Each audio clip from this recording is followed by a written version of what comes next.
Hello and welcome to another virtual author chat at the Poison Pen Bookstore.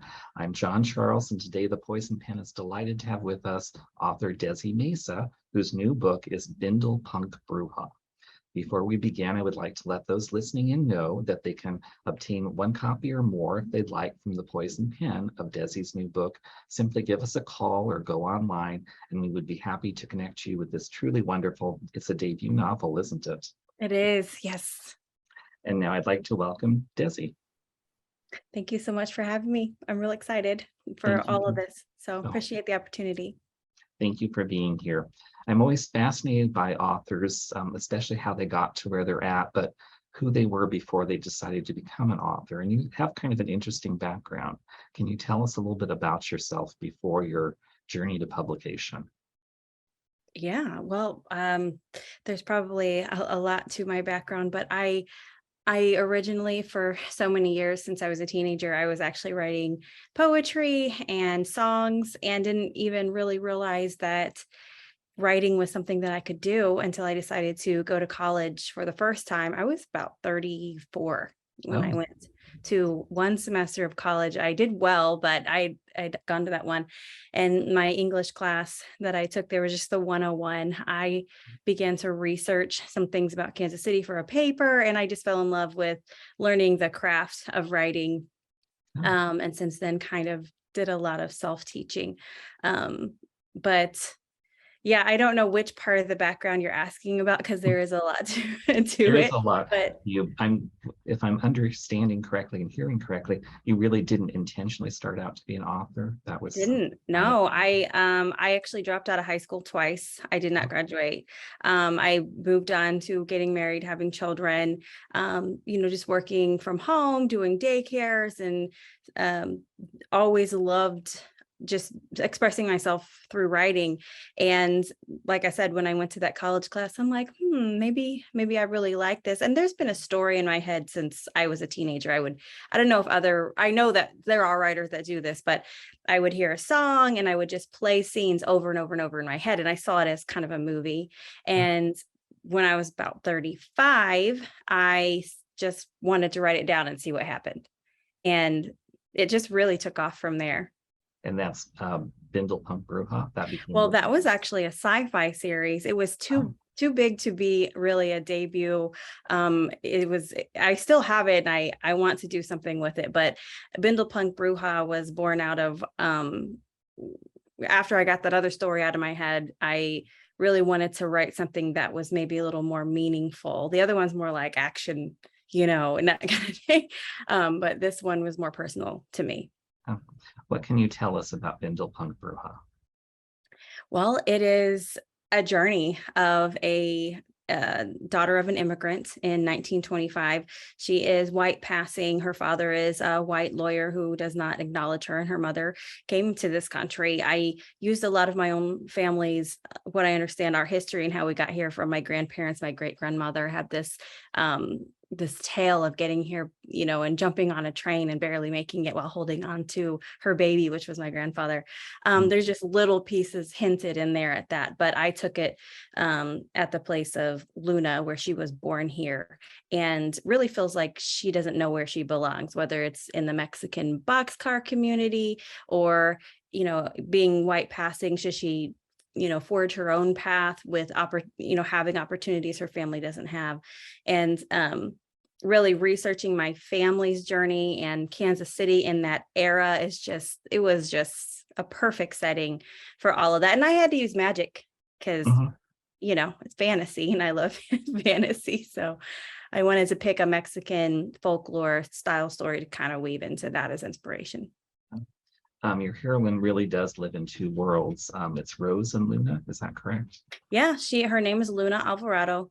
And she adopts the name Rose. Well, her mother actually gave it to her, Rose Lane, so she could live in the world with, as a white passing woman, just gave her so many more opportunities. At least her mother felt that would be best path for her as a girl. And that's the life we drop into in the first chapter. She is an adult and kind of living that out, but still feels whitewashed and lost herself somehow. I thought you really did such a brilliant job with the historical setting, the 1920s, because Thank it you. was a period of so much change in America and in Kansas and other places too. Women were gradually kind of getting more rights, not equal rights, but more rights than they had before. And you see that in Rose and Luna's relationship as a reporter with one of her fellow reporters and how they're trying to prove that they deserve the same respect, same kind of job consideration as their male counterparts. You see it in how she interacts with the men that supply her speakeasy nightclub. It's it's not just the fact that she's facing challenges because of who she is ethnically, it's also because of who she is as a woman. Absolutely. That research was probably some of the most fascinating to me because there, when you get into it in the 20s and, especially in middle America, USA, you've got like just these very conservative ideals at the time. And what shocked me was how much different things actually weren't from the narrative we're still talking about today, where the battles that we're still fighting today for women's rights. But you look back, there are heroes, heroines all over the 20s who were saying the same things that we're saying today. We just want to be on a level playing field. So, and same with the LGBTQ community. There's an entire underground that I wish I could have really gotten into. The book would have been much bigger. Of course, we've got a sequel we're putting together, so hopefully we can get into more of that. But yeah, it was absolutely fascinating to see where we come from, how far we have come. I want to give props to those that have blazed a trail. We've come very far, but we have a lot of work to do still. Mhm. What you also did really effectively was it's not just the time period, but you bring it to life. There was like a lot of slang terms and things like that that people use, and real historical figures like Al Capone and the music and things like that. What kinds of sources did you use for your historical research? It actually started out with my college class. The paper that I originally wrote was we had to do research on something from Kansas City in the past. So I chose, early 1900s.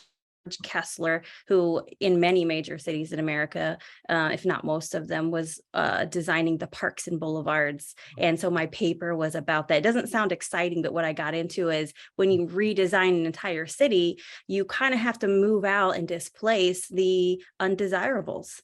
And that's where I took it. And that's where kind of the pieces started for Bindle Punk Bruja. I found it fascinating, and to be honest, I really didn't know this. Your book focuses on the Kansas City area and how the Mexican immigrants came there. When I think of Mexican immigration, I think of the Southwest, I think of California, I don't think of the Midwest, but there was actually a huge number for that area that came to the Midwest and became part of that community.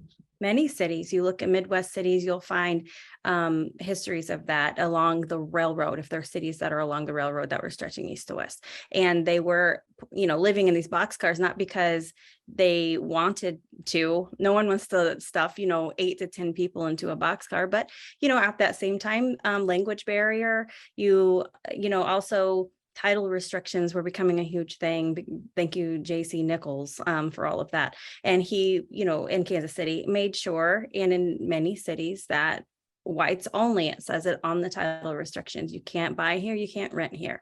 And so, Hispanic families are just trying to live Make a here life. Yeah. that they can. And so the boxcar communities was a very interesting piece of the research.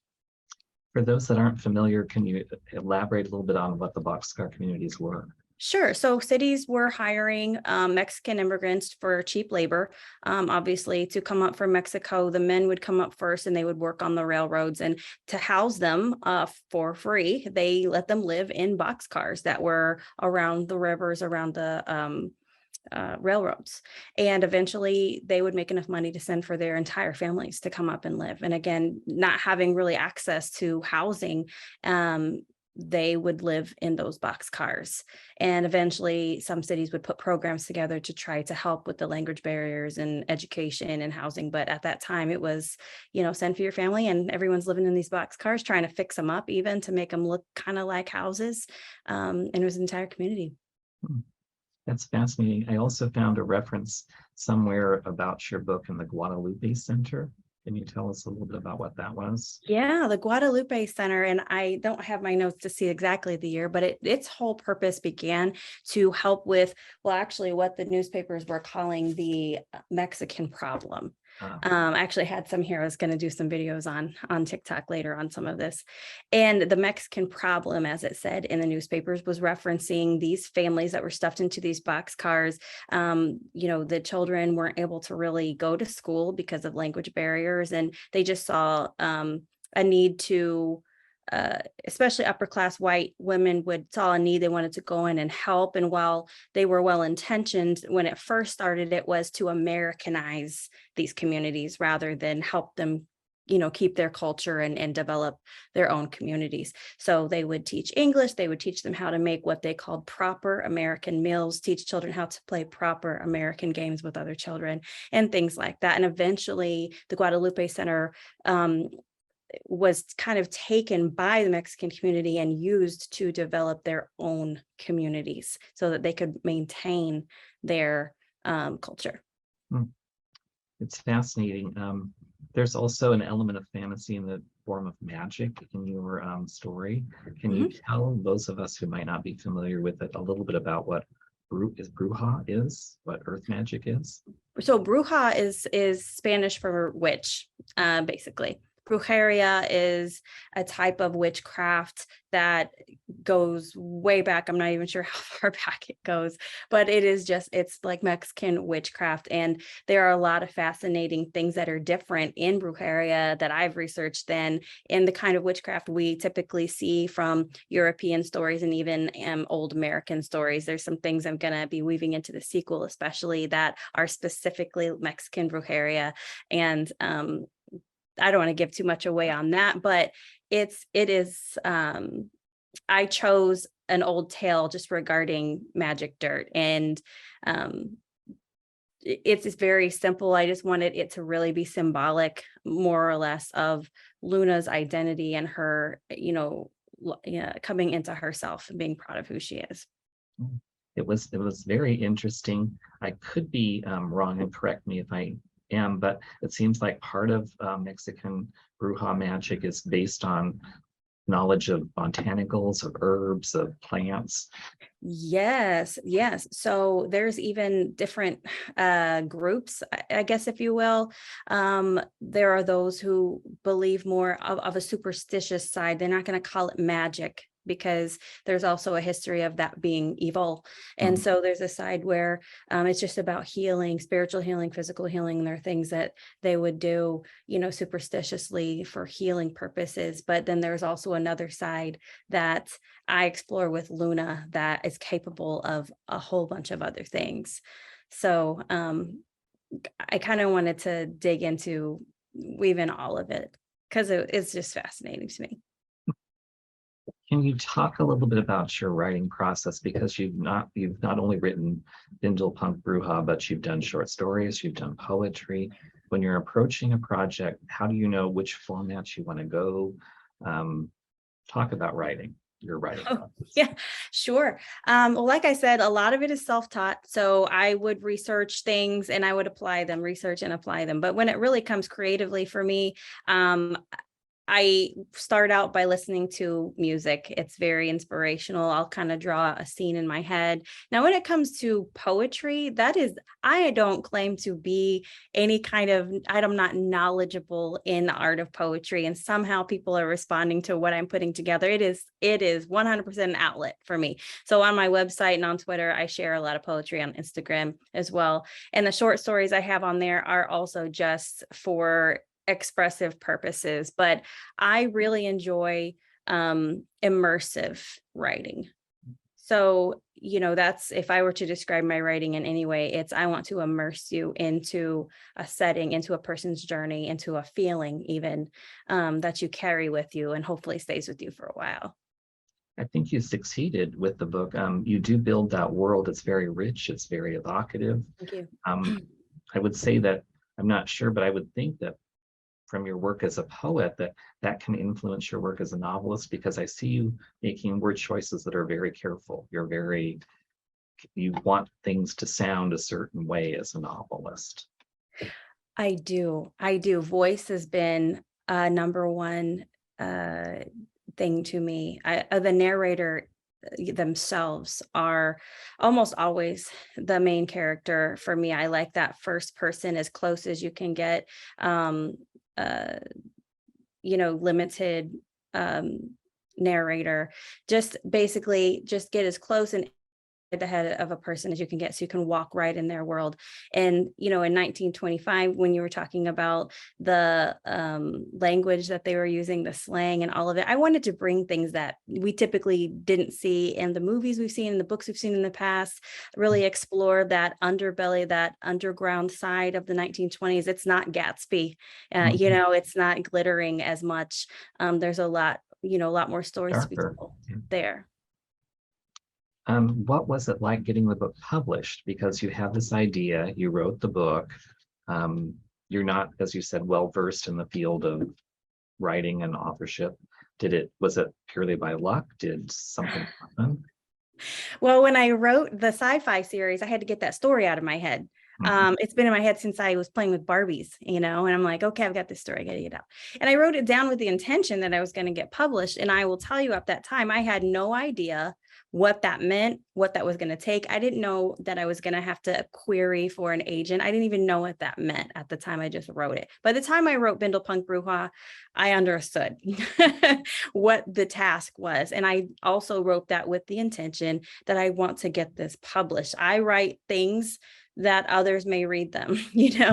I know a lot of writers say I write for myself, and I do in some ways, but I share it because I'm wanting other people to also digest it and it affect them as well. So I wanted to get this published. When I first started querying the sci-fi series, that was a hot mess. Let's face it. Most people's first rounds is like really tough. Any kind of critique or criticism, I fell apart. Bindle Punk was different. I was ready to, I want to be a professional. I want to do this. So it took, I wrote Bindle Punk in 2 months. That's how passionate I was about that one. Yeah, it's crazy. That's way faster than any of my other projects. It was probably about 6 months by the time I got my agent, and then another 6 months by the time we got the publishing deal with Harper. And it was an absolute dream. I'm hoping I don't wake up from this one, but I will tell you, the pressure of the scrutiny from the industry, you got to be ready for it. You got to be ready to say, I am not a perfect writer. I can make mistakes, or there are ways, not even mistakes, but there are ways to really improve this craft always, and to be ready and willing to do that. Was it challenging to get Bindle Punk Bruja published? Because you're not just in one genre. There's elements of historical fiction, there's elements of romance, there's magical realism, I guess you'd say. There's lots of things going on there. That made the pitching part difficult. So when you're pitching a book, you're thinking about, okay, how do I want to tell this agent or this publisher where this would be on the shelf, and that absolutely was a challenge. I didn't know really what to call it. She really helped me out with it. And Harper found a place for it. I think we're leaning more towards fantasy with all of these other elements in it, honestly, because which when I first turned it in to the publisher during the editing process, it had far less magic in the beginning. It's like, well, if we're going to go fantasy, we need to go fantasy. So we need to really, amp that up, which I'm happy to do. Anytime a publisher or anyone's like, yeah, we need to add a chapter, I will do that in a heartbeat, because I had to do so much cutting, so for word count, when you're first querying your first book as a debut novelist, you have to stick to these word count, standards to try to get seen, and so it was great when I got my publisher and they're like, we need more. I'm like, yes, more in there. I'm going to plug in my computer because I didn't realize it was almost dead, but I am listening. I'm so sorry. Well, I think one of the benefits to writing a book that crosses over to so many genres is readers who might not read fantasy but like historical fiction are going to be intrigued by the setting, and readers who might not necessarily gravitate towards historical fiction are going to think, well, there's a romance there at the core of the story, so I can buy into that. So that's my hope. Yeah. But I think you also speak to a lot of different readers. If you could, now that you're about to become or have been a published author, Mhm. and you could go back in time to when you were first starting out as a writer, what advice would you give yourself? When I first started out, well, I would say to honestly, to not give up. There were times that I wondered what in the hell I was doing, you know? Like, is this worth taking, I think I took, I want to say 6 months off of work, Yeah. maybe even 8. Like, is it really, that's how much I believed when I first started, and I was super ignorant, didn't know what querying was. And I thought I was going to just turn in a manuscript to a publisher and they were going to publish it for me. To definitely hold on to that kind of hope, because it did drive me. um, and to continue to believe in myself, um, you know, as people are liking it, because what I discovered was the more successful this project has become, the more press that we're receiving, the more buzz, the more I have this imposter syndrome growing and growing and growing. So constantly giving myself the same advice is don't give up on yourself, keep working at it. And that's the thing that I've seen a lot with myself in the beginning and with people who are trying to get published today, is getting discouraged when you get those rejections. I see people give up after 2, 3. That's hmm, If you count the sci-fi series plus Bindle Punk, I've received over 100 rejections on projects, you know? So that's hmm, that's very smart advice, because I have heard other authors who have been rejected like hundreds of times. yeah, And sometimes what I think aspiring writers don't understand is a rejection is not necessarily saying we hate you and we hate your book. We're just saying it's not right for our publishing house. We don't know how to market this. It's not that the book is bad. It's just it's not a good match with us. So they're just that's absolutely true. And you know what? There's another hard truth in there I had to discover, especially when I was doing that first trilogy, is sometimes it's not ready. yeah. Sometimes it's not ready, and there's a redirection in that rejection where you have to look and say, okay, is my opener really capturing people? Are my characters flat, or is the voice really taking someone into this story? So I looked at it each and every time, every rejection. I would have to analyze that and be okay with maybe it's not ready yet, Mhm. and just keep working at it. In addition to writing yourself, if um, my research is correct, you're also helping other writers because you're a managing editor at everywritersresource.com. Is that correct? Yes. Now that project, I have shelved it for a little while. I worked on it for quite some time with a team, and we would seek out, unpublished writers, especially who wanted to write short pieces or poetry. We'd also do article. There are still articles on there to help with learning how to write, learning how to query, how to get published. There's a lot on there that's really helpful for people to take a look at. But because of the Me- projects I'm on right now, I've had to kind of step away, but it's a massive website full of really good information for people. I don't think sometimes aspiring writers understand that today, especially when you're a writer, it's not just about writing the book. Once it's actually published, you have to pretty much market it to yourself. What advice would you give in terms of marketing that you've learned as an author? Well, I've had a couple different experiences. I will go ahead and say, with Bindle Punk and this particular project, I do have a pretty good team at Harper that has been helping. So I do want to acknowledge that. But I do have to do my own part. So when there are things coming up, when there's announcements, when the book has hit Indie Next lists and all these things, like I still have to share all of that on my platforms and be visible, because people need to know that you're there. There's another project I worked on with Quill and Crow Publishing. They're a small publisher who does short stories. They're getting ready to do novels, and they've published my poetry in particular. I'm referencing, it's kind of like a gothic, macabre type of style, and I love it. And I mean, so being with an indie publisher with my poetry, I quickly learned, there's a lot more you've got to do there as well. But everybody's got to do it. You got to share. You got to be comfortable saying, this is what I created and I want you to see it, and not be ashamed to put that out there. I see a lot of writers or authors that will share their project and it'll just say, hey, I did a thing, and they seem like really kind of shy about it. You did a thing, then tell us about it and be proud of it. Yeah. It's really hard because a lot of writers are introspective. They're not used to being in front of the spotlight, and you really have to set that aside if you want your work to get noticed. Yes, you do. You do. You have to be okay and comfortable with speaking about it. I even, myself, as often as I've had to speak about this book so far, and had the opportunity, I should say, if I go out with my friends to a dinner party or something, and someone randomly asks me to talk about my book, I still blank out and I go, I have no idea what it's about. I cannot elevator pitch you right now. I wasn't ready, So it happens to all of us, but yeah.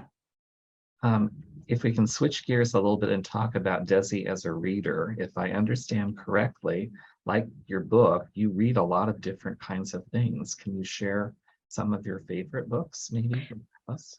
Yeah, and you want to know something? I actually love older classic books. Okay. So I'll reread them a lot. Mhm. I also have to be careful what I'm reading when I'm in the middle of a project. Maybe I'm weird, but that's the way my brain is wired. So I haven't done a lot of it yet. But once I finish turning in my sequel in October, I want to get to my to be read pile. But I love everything literary, the real world grounded things like The Help. I thought was just the most That was an fascinating amazing book. book. I Yeah. loved that book. Yeah. To YA, A Gentleman's Guide to Vice and Virtue by Oh, Mackenzie Lee. That is such a fun book, and was actually the inspiration for Heck Kessler in my book, and also using first person. I hadn't used first person yet until I read that book. But I love older stuff. Anne of Green Gables is one of my favorite books. The Outsiders. I'll reread those those loves of my teenagehood over and over and over again. I could be incorrect, but didn't you quote reference The Outsiders and Bindle Punk Bruja? Or maybe I'm thinking of something else. Actually, I think I referenced The Great Oh, The Gatsby. Great There Gatsby. is also an interview I did. I don't know, maybe if you read it or not online, where I did reference The Outsiders as well. But Gatsby came out the same year that my book takes place. Mhm. So there might have been a reference in there to that. So, and I also love anthologies. So I've been reading this Brackish Harbor by Quill and Crow. Again, I think the stuff they do, and I can't do horror. Okay. I don't like scary stuff. So their stuff's more like creepy gothic. So Mhm. all over the place with my style. What about social media platforms as an author? Which ones do you participate in? It's like, which ones do I not? My biggest one is Twitter. That's where I first discovered the writing community and pitch contests and like, what is querying? That's where I first started out. So I've been there for like 3 years. So I've been able to build a pretty good following there and friendships and things. And then Instagram, I'm learning how to use. It's become a lot of fun. I like that, and TikTok, doing the fun videos. But what you'll find about me is I'm also very real. So I'll talk about PTSD, and I'll talk about my real life issues on there too. And when my best friend, he's always making fun of me for what he calls my emo poetry. I'm always like doing sad stuff, but I'm not always sad. I'm just expressing, But yeah. So I think basically Twitter, TikTok, and Instagram. There is a YouTube page. It has some karaoke on there and some of my poetry readings. So take that for what you want. My Facebook page is a little more active, but gosh, I gotta say, I'm not on there as much. You did reference a little bit about what's coming next. Can you tell us anything about what we can hope from you? Yeah, so I'm getting ready to turn in Bindle Punk 2, as we call it. I know what title I want to call it, but we'll powwow and make sure. I know that they like it, but I don't want to give anything away until it's solid. But basically, we're picking up from the story that leaves off in Bindle Punk is in the summer, and the sequel picks up right around the new year in the winter of turning to 1926. So it's about 6 months later. And it goes deeper and darker, and I do tap into a little bit of what I can handle of my horror side in there. Well, that sounds absolutely fascinating. And do you have a website where authors can learn more about you and your books? I do. It's desideriamesa.com, just my name.com. And then you'll see all of my nerding out poetry, short stories, and then stuff on Bindle Punk there as well. Well, I can't believe we've already run past our time allotment. You've just been a fascinating guest. The Poison Pen has just been truly honored to have with us today author Desi Mesa, whose new book is Bindle Punk Bruja. And the good news is there's another one in the works, soon to be appearing, or relatively soon in the near future, on bookshelves everywhere. Thank you, Desi. Thank you so much. Thanks for having me.